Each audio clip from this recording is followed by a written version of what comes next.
Bonjour à toutes et à tous, vous écoutez Cinécast. Salut Thibaut. Salut Guillaume. Aujourd'hui, on va vous parler d'un film qui s'appelle Madre de Rodrigo Sorogoyen, film qui était présenté à Venise l'année passée. Oui. Jadis, avant le coronavirus et toutes ces bêtises. Dans le monde d'avant. Avant le connard de virus, c'est la petite référence. Un chef-d'œuvre de la musique. Ah, pas mal. Ouais. 10 ans se sont écoulés depuis que le fils d'Elena, alors âgé de 6 ans, a disparu. 10 ans depuis ce coup de téléphone où seul et perdu sur une plage des Landes, il lui disait qu'il ne trouvait plus son père. Donc en gros, c'est une histoire de recherche, très clairement.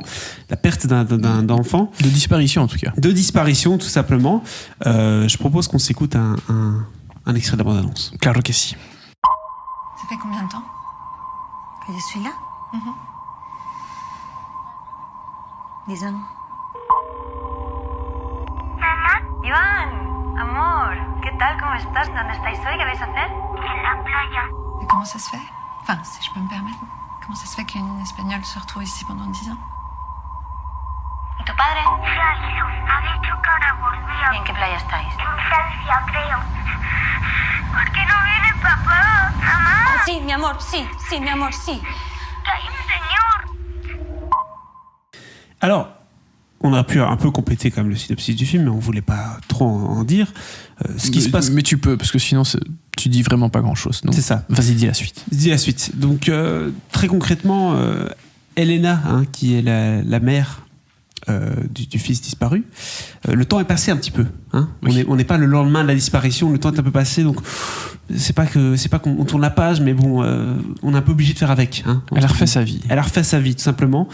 Mais un jour, elle va croiser un jeune garçon qui ressemble vraiment étrangement à son fils. Et donc là, il y a un peu le démon du passé, l'espèce de souvenir de cette disparition, de tous ces sentiments qu'elle a pu avoir, qui vont revenir du coup pour la hanter, simplement. Oui. C'est-à-dire que, donc, pour qu'on comprenne bien, Elena est partie travailler en France, je pense, en tout cas dans un restaurant en France. Et c'est là qu'elle voit... ou non, c'est peut-être toujours en Espagne, je sais plus, soit. En tout cas, c'est dans ce restaurant en bord de plage qu'elle découvre, qu'elle aperçoit ce jeune homme qui s'appelle Jean, si je dis pas de bêtises, Jean. Voilà, il s'appelle Jean.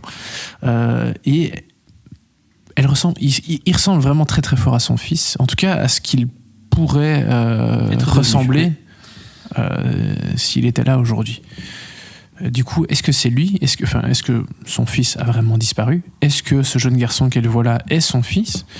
Voilà, le mystère règne, et du coup, Elena va essayer d'en savoir plus, de comprendre. Et petit à petit, elle va nouer une relation avec lui, pas en tout bien tout honneur, qu'on se le dise. Mais voilà, en tout cas, alors qu'elle essaye de percer le mystère, Elena va fréquenter Jean un petit peu pour comprendre, pour savoir. Voilà.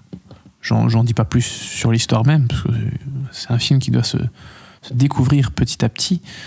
Mais j'ai adoré, tout simplement. Voilà. Madre, c'était un des 4 films que j'ai préférés à la dernière Mostra de Venise. D'ailleurs, tout d'abord, Rodrigo Sorogoyen, il avait fait un film excellent qui s'appelle Que Dios nos perdone, donc que Dieu nous pardonne. Et j'avais compris avant même que tu traduises. Tu t'améliores. Ensuite, il a fait un autre film qui était excellent, sorti l'an dernier, qui s'appelle El Reino. Mais vas-y, monsieur, fais le malin. Le Rennes, c'est pas ça ? Le Royaume, un thriller politique assez incroyable, toujours avec Antonio de la Torre, qui n'est pas dans ce film Madre. Mais voilà, du coup, j'attendais évidemment fortement Madre à Venise, et ce fut un grand plaisir. Parce que Sorogoyen, c'est un maître de la mise en scène, c'est assez incroyable ce qu'il fait. Et la scène où on apprend la disparition du jeune garçon, elle est incroyable. C'est limite un prologue, vu que c'est la seule scène quasiment qui va se dérouler avant, dans le passé. Dans le passé, voilà, merci. Il y a une tension hallucinante. Franchement, j'étais tendu comme une crampe sur mon siège à ce moment-là, parce que il se passe quelque chose de très très fort, très intense à ce moment-là, déjà évidemment, mais c'est appuyé par la mise en scène de Sorogoyen qui est vraiment génial. Et tout le film est de cet acabit, quoi. Je trouve que la photo, enfin, formellement, hein, la photographie est magnifique. C'est hyper bien écrit, c'est hyper bien raconté, c'est hyper bien filmé. Les acteurs sont incroyables. Marta Nieto dans le rôle d'Elena, elle cartonne. Elle est absolument géniale. Toute la profondeur du rôle d'une mère qui perd son enfant, du coup, il y a de quoi jouer là. J'ai envie de dire. Le jeune Jules Porrier, parce que voilà, l'acteur s'appelle Jules et donc le personnage s'appelle Jean. D'où ma petite confusion.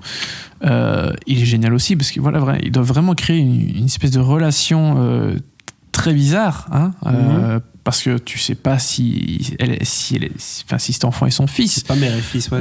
Parce que forcément lui il est en vacances avec ses parents, hein. Donc si c'est son fils, est-ce que c'est un enfant qui aurait été kidnappé et adopté, enfin bref. Ouais. Il y a quelque chose de très malsain en fait, de toute façon pendant tout le film, parce que avant que tu aies la réponse, si oui ou non c'est son fils, il se passe plein de choses et forcément il y a une espèce d'enquête, etc. Qu'elle réalise. Donc c'est un film vraiment magnifique, très dur, très froid aussi. Il y a des moments assez chaleureux aussi quand même, mais globalement c'est un film assez particulier, très solaire, mais un peu froid aussi. Enfin voilà, il y a quelque chose de très particulier dans l'ambiance. Très paradoxal, voilà, c'est ça. Vraiment très solaire, de par on est à la plage, à la mer, etc. Et puis vraiment dans ce que ça raconte, il y a ce paradoxe qui est créé. Donc voilà, tout ça c'est grâce principalement à la mise en scène de Rodrigo Sorogoyen, qui est vraiment un des réalisateurs espagnols les plus talentueux du moment. Donc forcément chaque film qu'il fait, j'ai envie de le voir parce que à chaque fois c'est incroyable, quoi. Chaque fois c'est une belle pépite, quoi. Mais ouais, et là Madré, vraiment, je l'ai dit dès le début, c'était un de mes films préférés de l'année dernière à Venise, et ça fera certainement partie de mes films préférés en cette fin d'année. Écoute, on comprend. Enfin, en cette fin d'année. Quand elle se terminera. Si elle se termine un jour, peut-être. 2020, on n'est pas au bout de nos surprises. Non. Écoute, non. Moi ça m'a donné en tout cas envie, ta critique de Madré. Ça a l'air d'être un film, comme tu le dis, qui rentre bien dans le sujet, avec beaucoup de sensibilité, une mise en scène qui a du cachet, qui ose justement y aller, quoi. Et puis il n'y a rien à faire, le fait, comme tu dis, que c'est à la plage, il y a un côté un peu féerique, un peu solaire, comme tu dis, donc c'est intriguant. Ouais, attends, dernière petite précision, c'est un film assez lent quand même. Forcément, hein, c'est les vacances, tu prends un peu ton temps, c'est pas plein d'activités en permanence. Elena, elle est dans son resto en train de bosser aussi, donc voilà, c'est un film qui prend son temps, mais c'est absolument pas un problème. Mais voilà, je tenais juste à le préciser pour les auditeurs. N'allez pas qui, voir à 22 j'espère, heures si vous seront des spectateurs. Du genre fatigué au cinéma, c'est possible. Oui, non, oui, c'est ça. Faut éviter ça si possible, mais allez voir ce film, parce que c'est vraiment un très, très, très beau film. 4 étoiles, je suppose ? 4 étoiles. Ah, j'ai bien deviné. De Madré, de Rodrigo Sorogoyen.